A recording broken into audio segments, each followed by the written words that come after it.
ایک تحقیق کے مطابق پانی کے بعد چائے دنیا کا مقبول ترین مشروب ہے اور دنیا میں روزانہ 2 ارب لوگ اپنے دن کا آغاز چائے کی گرما گرم پیالی سے کرتے ہیں۔ یہ الگ بات ہے کہ اس دوران کم ہی لوگوں کے دماغ میں یہ خیال آتا ہوگا کہ یہ مشروب جو ان کے مزاج کو فرحت اور دماغ کو چستی بخشتا ہے ان تک کیسے پہنچا۔ چائے کی یہ کہانی کسی سنسنی خیز ناول سے کم نہیں۔ یہ ایک ایسی کہانی ہے جس میں حیرت انگیز اتفاقات بھی ہیں، پرفریب جاسوسی مہم جوئیاں بھی، سامراجی ریشہ دوانیاں بھی، خوش قسمتی کے لمحات بھی اور بدقسمتی کے واقعات بھی۔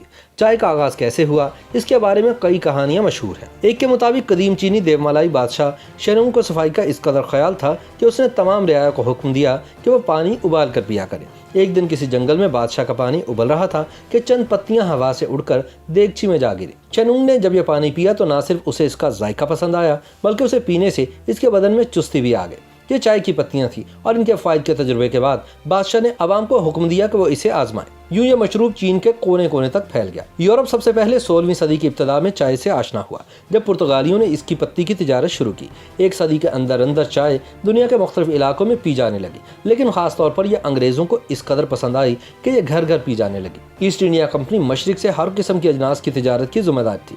اسے چائے کی پتی مہنگے داموں چین سے خریدنا پڑتی تھی اور وہاں اسے لمبے سمندری راستے سے دنیا کے باقی حصوں کی ترسیل چائے کی قیمت میں مزید اضافہ کر دیتی تھی۔ اس وقت سی پیک والا راستہ دریافت نہیں ہوا تھا۔ یہی وجہ تھی کہ انگریز شدت سے چاہتے تھے کہ خود اپنی نوآبادی ہندوستان میں چائے اگانا شروع کر دیں تاکہ چین کا پتا ہی کٹ جائے۔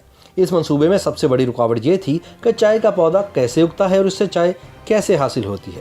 سر توڑ کوششوں کے باوجود اس راز سے پردہ نہ اٹھ سکا۔ یہی وجہ تھی کہ ایسٹ انڈیا کمپنی نے اپنے ایک محقق رابرٹ فارچیون کو اس پرخطر جاسوسی مہم پر بھیجنے کا فیصلہ کیا۔ اس مقصد کے لیے اسے چین کے ان علاقوں تک جانا تھا جہاں شاید مارکو پولو کے بعد کسی یورپی نے قدم نہیں رکھا تھا۔ اسے معلوم ہوا تھا کہ فوجیان صوبے کے پہاڑوں میں سب سے عمدہ کالی چائے اگتی ہے، اس لیے اس نے اپنے راہبر کو وہیں کا رخ کرنے کا حکم دیا۔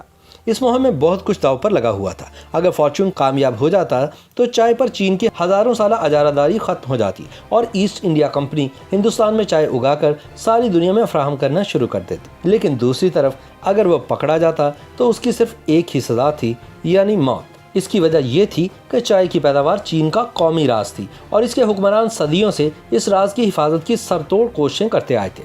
ایسٹ انڈیا کمپنی نے اسے خاص طور پر ہدایت دے رکھی تھی کہ بہترین چائے کے پودے اور بیج ہندوستان منتقل کرنے کے علاوہ آپ پر یہ فرض عائد ہوتا ہے کہ آپ اس پودے کی کاشت اور چائے کی پتی کی تیاری کے بارے میں ہر ممکن معلومات حاصل کر کے لائیں تاکہ انہیں بروئے کار لا کر ہندوستان میں چائے کی نرسریاں قائم کرنے میں ہر ممکن مدد مل سکے۔ اس کام کے لیے معاوضہ اسے 500 پاؤنڈ سالانہ ادا کیا جانا تھا۔ اگرچہ فارچون تربیت یافتہ ماہر نباتیات تھا لیکن یہ کام بہت مشکل تھا۔ فارچون کا مقصد عام چائے کے پودے حاصل کرنا نہیں تھا بلکہ وہ عمدہ ترین چائے حاصل کرنا چاہتا تھا تاکہ ہندوستان میں بڑے پیمانے پر چائے کا بین الاقوامی کاروبار عمدہ ترین چائے سے شروع کیا جائے۔ آخر کشتیوں، پالکیوں، گھوڑوں اور دشوار گزار راستوں پر پیدل چل کر 3 ماہ کے دشوار گزار سفر کے بعد فارچون کوہ ویوئی کی ایک وادی میں قائم چائے کے ایک بڑے کارخانے تک پہنچنے میں کامیاب ہو گیا۔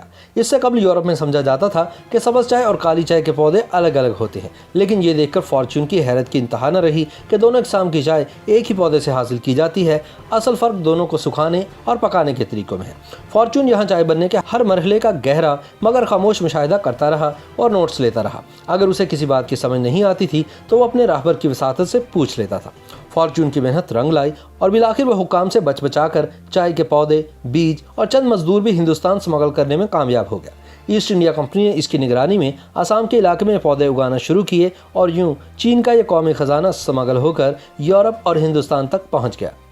YouTube پر گوگلی نیوز دیکھنے کے لیے youtube.com کی سرچ بار میں googly news T V type کریں۔ گوگلی نیوز کے پیج پر سرخ رنگ کے سبسکرپشن والے بٹن پر کلک کرنا نہ بھولیے۔ YouTube پیج پر اپلوڈ ہونے والی ویڈیوز سے باخبر رہنے کے لیے بیل آئیکن پر کلک کیجیے۔ آپ کو ہر نئی ویڈیو کے بارے میں نوٹیفیکیشن موصول ہو جائے گا۔